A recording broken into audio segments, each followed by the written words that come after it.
Çare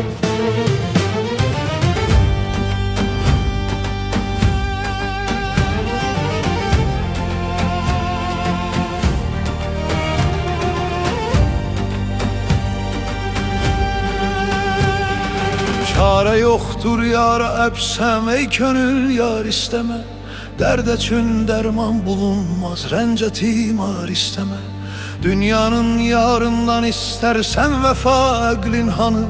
Hasil olmaz nesneyi fikreyle zinhar isteme. Münkirin ikrarı yoktu hakka ey sahip nezer. Hakka ikrar eylesen münkirden ikrar isteme. Möhneti çoktu cahanın zulmetinden gel sakın. Ey gözüm aydınlığı zulmetten envar isteme. Güzgünü arıtmayınca ey ligadan bir haber. Suretin görmeyi temenna etmedi dar isteme.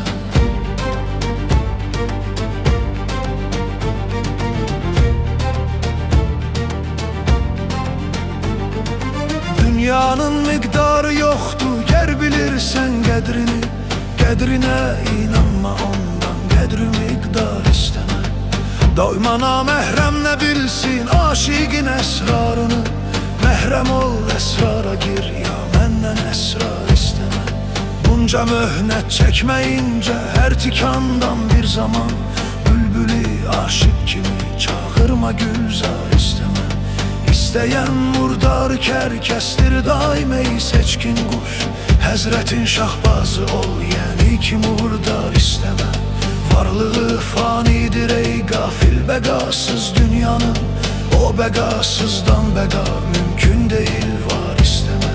Gerçi hak'den vahid oldu nur ile enes tunar. Ey nesim için ulaştın nurun